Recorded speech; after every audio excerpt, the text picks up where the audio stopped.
Hello, everybody, and welcome to the 9th Minute radio presentation. Tonight's show features a conversation about strong delusion. My name is Reha Zaken, amateur astronomer and creator of the Star Dial Sky Map. I became interested in astronomy a few years ago when I bought a telescope. Astronomy is one of my favorite hobbies, and I hope you find the Star Dial as fascinating as I do. It inspired me to write The 9th Minute, a novel about December 2012 Mayan cosmogenesis. Want to see the 9th Minute webpage? Go to my website, www.9thminute.com.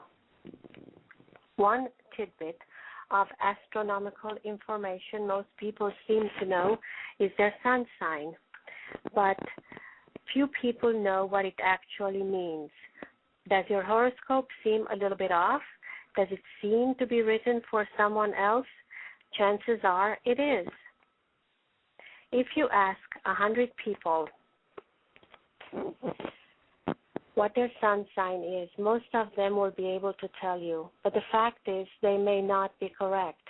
The Star Dial Sky Map shows the 13 constellations that form the ecliptic. My website, stardial.us, has a demo of the Star Dial Sky Map and interesting information about this topic. In the course of 1 year, the Sun visits a number of constellations.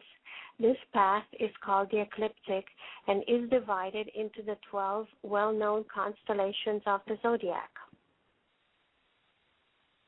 As viewed from the Earth, the Sun really visits 13 constellations.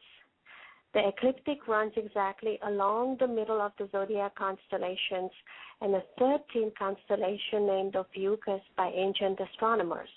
It was the serpent that robbed the first man of his crown, but in vain he struggles to wrest it from the sure possession of the second man, Jesus Christ. Not only does the serpent fail in the second attempt, but is himself utterly defeated and trodden underfoot. To view a demo of the Sky Map and how it works, navigate to www.stardial.us. Learn all about it with the Star Dial. Click on Demo on the right-hand side of the page and use the arrow to find your date of birth. Find out where the sun was when you were born. You could be an Ophiuchus. If opposites attract, use the Star Dial to find your opposite.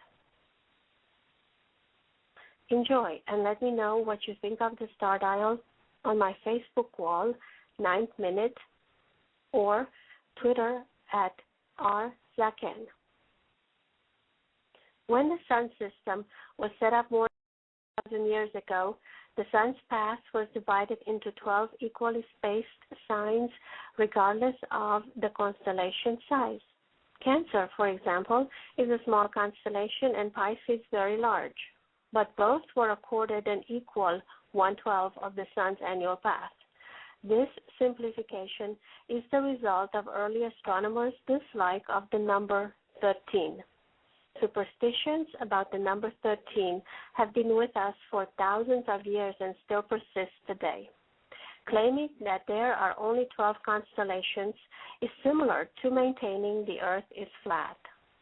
The Star Dial Sky Map is positive proof the horoscopes label people incorrectly and are a false teaching. When we come back from a quick break, we will talk about Thessalonians chapter 2, verse 8 through 10, where there is an allusion to a strong deception. Thank you so much for listening, and we will return after a quick break. One astronomy tidbit most people seem to know is their sun sign. As viewed from the Earth, the sun passes in front of 13 constellations, not 12, during the course of 1 year. This path of the sun is called the ecliptic. The ecliptic runs exactly along the middle of the zodiac constellations and the 13th constellation named Ophiuchus, or the serpent bearer. When the sun sign system was set up more than 2,000 years ago, the sun's path was divided into 12 equally spaced signs. This simplification is the result of early astronomers' dislike of the number 13. Superstitions about the number 13 have been with us for thousands of years and still persist today. Claiming that there are only 12 constellations is similar to maintaining the Earth is flat. The Sun is in front of the stars of Ophiuchus during the first half of December. About 1 person in 20 is an Ophiuchus, but few of them know it. Although overlooked by the zodiac, Ophiuchus, or the serpent bearer, is the god of medicine and always shown with a staff with a serpent around it. Star dials showing the 13 constellation boundaries are available in our store and also on eBay. Hi, everybody. Welcome back to my show, The 9th Minute. This is Rehaza Ken, and this evening we're going to talk about the strong delusion. What is the meaning of the signs and wonders in the heavens? As you look around, it is obvious the world is coming apart at the seams. There is strife and chaos, war and starvation, lies and deception everywhere, and a faltering economy that is at the edge of collapse. Which brings us to the question, what is really happening? Within the next decade, numerous significant astronomical events will take place. Will the world end? The Mayans considered December 21st, 2012, to be the completion of 2 major influential cycles of approximately 26,000 years in both the precession cycle of the Earth and the direct alignment of our Sun with the center of the Milky Way galaxy. The odds of these 2 events occurring at exactly the same time are phenomenal. The plane of the ecliptic and the Milky Way galaxy will form a cross in the sky, as viewed from the Earth, with the Sun marking the center of the cross when properly aligned exactly over the center of our galaxy.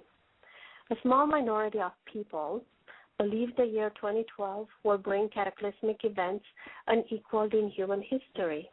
They picture the world being destroyed by fire, pole shifts, tsunamis, losing our Sun to the frozen star at the center of our galaxy, and even an alien invasion. But none of us can predict what is going to happen, and that's okay, because none of that is going to occur. According to mathematics and the science of astronomy, more likely nothing will happen. Absolutely nothing. It will be a non-event similar to Y2K. We can call this Y2K12. However, because people want something to happen, they will probably make things happen, and very likely unpleasant things. Karl Marx observed that when a theory grips the masses, it becomes a material force. The doctrine of Armageddon has gripped the imagination of several extremely motivated and influential groups, including people in the United States, Israel, and the Muslim world, and the doctrine is quickly becoming an unstoppable force across the world. So how does Armageddon compare with the apocalypse, or how are they different? Are they the same event? Armageddon is the great consuming war to be fought among the people of the earth. Apocalypse is the natural or supernatural cataclysm expected to come after Armageddon. Trying to oppose a natural catastrophe, such as a volcano or earthbound comet, is pointless, but Armageddon is different. Of all the potential catastrophes, Armageddon is the only one we might have the power to prevent.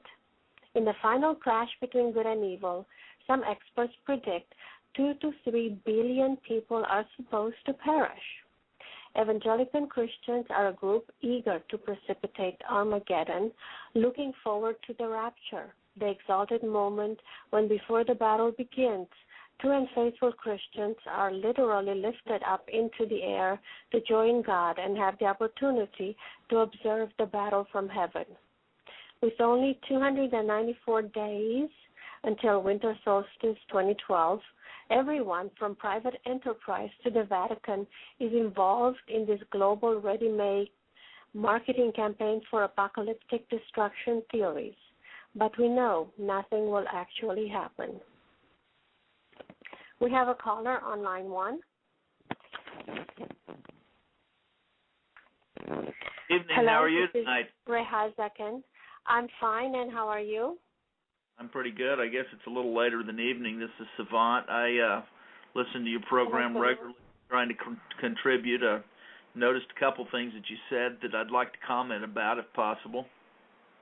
Of course, go ahead. I noticed that in the description of the different constellations and of Ophiuchus that you mentioned the fiery flying serpent. Yes. And I find it very interesting. Mentioned that briefly before, but there is a scripture, and I refer to the scriptures on a regular basis simply because the scriptures have many encoded messages within the text that if a person can connect the dots of all the different things from the different books, say from Revelation and Daniel and Isaiah and Ezekiel and some of the books that tell different perspectives of the same events, then we can come to an understanding of these. But it's very interesting when you mention the fiery flying serpent, that in Isaiah chapter 14, where it describes the indwelling of Satan into the Antichrist when he comes into power upon the earth, it goes through and gives descriptions. And then in Isaiah 14, chapter 14, verse 29, it says that there will be the fruit of the serpent's root being a fiery flying serpent. And so... Yes, I'm familiar with that paragraph. Which I believe speaks of a certain manifestation or epiphany as such of a creature that is posing to be something that it's not. Now, I know that there have been many events with what we call extraterrestrials that I believe from studying of many different texts, including the Holy Scriptures, that what we consider to be extraterrestrials are actually fallen angels. Now, you mentioned that in your description of apocalypse, being cataclysmic events, actually the term apocalypse is a Greek term which means revelation. And so Armageddon, even though you said is something that we could possibly avoid, and he was one that was involved with the stoning of Stephen, but going to the book of Thessalonians, when Paul became a Christian who had pulled a complete 180 because he was actually killing Christians before and then became a Christian after encountering Christ on the road to Damascus, went away for 3 years out into the wilderness, and many people in research have determined that he actually went to the mountain in Arabia where the law was handed down to Moses, and he went to the same area. And he came back after being out in the wilderness. And the first book that he wrote was Thessalonians, 1st and 2nd Thessalonians, because it was the major revelation that God gave to him about the rapture. And there were false doctrines and letters and false prophecies that were going around that the rapture had already occurred, and therefore was deceiving people, including the Thessalonians. So the very first set of books that Paul wrote was 1st and 2nd Thessalonians to clear up the misconception about the rapture having already occurred. Now, if we go to 2nd Thessalonians chapter 2, it speaks of the Antichrist, as did Isaiah 14, and giving certain characteristics and certain things. It speaks of the Antichrist as being one that exalts himself above God and blasphemes God. That is also a direct correlation out of the book of Daniel, which we'll get into for a moment. But it goes through a scenario to where this Antichrist appears, and it mentions in chapter 2, verse 3, that the day will not come where the rapture will occur, the Antichrist will appear, and then the tribulation will occur, eventually leading to the Battle of Armageddon. And it says that day will not come unless there is a falling away first, and that man of sin be revealed, the son of perdition. That is speaking directly of the Antichrist. Now, the term falling away is a Greek word, apostasia, and it has generally been taken in our modern times to mean that people would fall away from the faith. Well, we can see that that's occurring in our lifetime, because people have rejected Christianity as hypocrisy for many different reasons, some of it I believe to be valid, but that there will be not only a falling away from the faith, but the word apostasia literally means to stand up away from in a different dimension, watching what's going on, occurring in a different dimension. Now, you mentioned about... That's interesting, but it's probably open to interpretation. To take the meaning of this word so far, maybe taking liberty with semantics. Are you sure that it's possible for this meaning to be correct? Absolutely, because I've studied this for many, many years, and whereas you say that it's open to interpretation, the Scripture itself says that the Scriptures are of no private interpretation. It uses the Greek word idios, which is where we get the word idiot from, which means somebody that's in their own world. It says that we cannot privately interpret it. Why? Because the Scripture interprets itself, either in the immediate context or in usage somewhere before that. Now, if you go into the literal Greek text, you can go on many different places. I use blueletterbible.org because it's the easiest tool to use. The very meaning of the Greek word apostasia and how it was believed all the way up through the 3rd century after Christ was to mean that it was a rescue or standing up away from, to be rescued out of. And apo means away from, stasia means to stand up. And so to be standing up away from, if you look at a direct description in chapter 4 of Revelation where John was taken up into heaven and it said, come up here, it's a direct correlation between these particular scriptures. Now, going further, it says that these things will occur first. There will be a falling away of the faith. There will be a rapture, standing up in resurrection away from and being taken into a different dimension, which the catching away, where the word rapture comes from the Latin Vulgate, raptio, which means to be snatched out at the last moment or to be rescued, is interpreted in the book of Thessalonians and also in Corinthians as the catching away, to be rescued out of. That's why it's mentioned in Romans 5:9 and in Revelation 3:10 that we'll be saved from the wrath to come. That word "from" in Greek is the word "ek," which we get our word "exit" from. We're exited out of before it happens. Now, as you go through the second chapter of Thessalonians, where it talks about the Antichrist coming forth, and that there is this falling away, standing up away from in rapture, it says, and then after that shall the wicked one, in verse 8, be revealed, whom the Lord shall consume with the spirit of his mouth, and shall destroy with the brightness of his coming, even him whose coming is after the working of Satan, speaking of the Antichrist, with all power and signs and lying wonders. Mankind is mentally trained to accept supernatural events as being miraculous, no matter how that they occur. We could easily be deceived by false miracles and lying wonders, as it refers to here. When yes, this is true. Yes, people appreciate a miracle now and then, and they like parlor tricks and magic and all kinds of psychic revelations. What's wrong with that? Well, you know, when the apostles and disciples asked Jesus on what they called the Olivet Discourse when they were on the Mount of Olives, where they hung out, it said that they went and resorted there. You know, they went there just to kind of relax and get away from things and regroup. That he gave the signs of the end, and the first thing that he said is, don't be deceived. There will be many that will come in my name saying that I am Christ. And so there will not only be people claiming to be Christ, but it also refers with a dual meaning, as the way that the Bible works with different layers as an onion, that not only will there be those coming as Christians deceiving people, but there will also be people coming to claim that they are Christ. We've seen many of these false Christs. Sun Young Moon, Jim Jones, many people that have deceived people. But the key is Jesus said, don't be deceived. There will be wars, rumors of wars, pestilences, famines, earthquakes, and he says 3 times in all books, Matthew, Mark, and Luke, the Synoptic Gospels, don't be deceived. Don't be deceived. That's the main thing, is that at the end times we would enter a time of deception.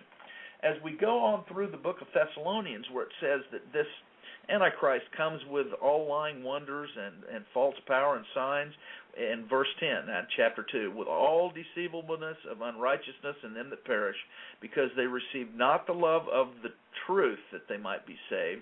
And for this cause God shall send them strong delusion that they should believe a lie, that they all might be damned who believed not the truth, but had pleasure in unrighteousness. This strong delusion that is going to occur through many years of research, I have come to the conclusion that the Antichrist comes from a lineage of beings that is mentioned in the book of Genesis in chapter 6 that talks about the giants, or Nephilim, those that were cast down, and it says that the Ben Elohim, the fallen angels, the sons of God that fell from heaven, procreated with mankind and caused a mutant genetic race that was destroyed by the flood. But whereas it furthers this concept when Daniel is talking about the Antichrist again in Daniel chapter 11, it goes through and describes him once again as being blasphemous and doing all these wicked things and declaring himself to be God. And it says in chapter 11, verse 35, that at the time of the end there is an appointed time, and this king, speaking of the Antichrist, will do according to his will. He shall exalt himself and magnify himself above every god. The same thing that it says in Thessalonians chapter 2 about the Antichrist, but this is in Daniel. He shall speak marvelous things against the God of gods and shall prosper till the indignation be accomplished. The indignation is speaking of the 7 years of tribulation, and that it will be determined. And it says that he won't regard the God of his fathers nor the desire of women. He shall magnify himself above all. But in his estate, in the honor of the God of forces. Some people use that word forces as meaning fortresses. Mm-hmm. But it's speaking of fortresses in the sky. It's just like during World War II when we called the B-17 a flying fortress. But it was an aircraft that was a fortress in the sky. These fortresses in the sky are what these UFOs, with the power of certain weapons, of power beams, of anti-gravity, of all these different things. So when it's speaking of this, it speaks of the Antichrist in his estate will honor the God of forces. Even though he claims not to honor any gods publicly, in secret, in his own estate, he honors the God of forces and a God who his fathers knew not. And it says in verse 39, he shall do this in the most strongholds, which means in his most secret places, with a strange God. That word strange in Hebrew is interpreted as alien or something that uses a disguise to deceive people, whom he shall acknowledge and increase with glory, and he, the Antichrist, shall cause them, the people in the world, and those gods that are leading these people in the world as their leaders, it says that the Antichrist will cause them, these gods, to rule over many and shall divide the land for gain. What are they doing right now in Israel? I think you're implying that the Bible makes reference to aliens. Yes, it does. Okay. It's referring to fallen angels. Because what we perceive to be extraterrestrials are fallen angels coming back to deceive us. And here's the key. There will be a World War III scenario to where there will be a strategic nuclear exchange in the Middle East. And then these quote-unquote aliens, which are fallen angels, will appear to save mankind from self-destruction. Show us new methods of energy so we don't have to fight over oil. We can use hydrogen ionization, whatever. But they will take us to the next evolution of taking us to the next level of mankind, and they will get the whole world believing that they're beneficial and they're here for our good. But their main purpose is to deceive the whole world with this strong delusion that it speaks of in 2 Thessalonians, to convince the world to gather all the forces in Armageddon to fight an incoming extraterrestrial invasions by quote-unquote bad angels. Interesting. That is fascinating. I think you probably spend a lot of time understanding this material. It is not immediately obvious this is what the verse means, but it seems that you have spent a lot of time with it and did a lot of research on the subject. And and I thank you for calling into the show and sharing your perspective with us. I had no idea what the strong delusion in Thessalonians was all about. And according to your research, it may be about the end of the world and the deception that is going to occur to perpetrate the end of the world through Armageddon. Well, look at what the major battle is over at this time. It's who owns what land and who belongs to what. You know, the Palestinians, who are not Palestinians, because the word Palestine referred to the Jews. It was an insult by the Romans to call the Jews Palestinians, referring to the Philistines, which are from the fallen angels. And so the Arabs now take the name Palestinians when there is no Palestinian state, there is no Palestinian language, there is no Palestinian people. They're all Arabs. And they're trying to steal the land from Israel that God gave them when he gave it to Abraham. And so there's this dividing of the land going on, and the United States is participating in that. And also the discussions of who owns parts of Iraq. You know, the Kurds want the northern part, and the Sunnis want this part, and the Shiites want this part. You know, this whole thing with Iran and Iraq is a full circle revisitation back to the battles of Babylonians and Persians. It's all coming full circle. We've come 6,000 years back to where we were then, and we're right back, and it's getting ready to culminate within the next few years. And 6,000 would be a cycle of time that we also recognize as being a time of change from the Mayan cosmogenesis. However, from studying the Mayan cosmogenesis, the end of their calendar is just that, the end of the Mayan calendar. So will the world end December 21st, 2012? This date is considered to be the completion of two major influential cycles of approximately 26,000 years. Hello, everyone, and welcome back. This is Rahaza Ken with the show, The 9th Minute. We are talking about the Mayan cosmogenesis and their predictions for winter solstice 2012. The Mayans had extensive knowledge of astronomy, including the phenomena of precession, and they were able to predict within the course of 6 years when the direct alignment of the sun in our solar system with the center of the Milky Way galaxy would occur. This is incredible astronomy. These people had defined the order of our universe, of our solar system, with such precision that they were able to build calendars which would predict exactly when these particular astronomical events would occur. Winter solstice is fast approaching. People some of them are worried about it. Are you a worrier? Are you someone who tends to panic in an emergency? Whether you're a worrier or not, it's always wise to stay informed about what's going on around us. Articles and books about the 2012 phenomenon are big business, and the list of titles grows longer every day. Don't let your frustrations get the better of you come December 2012.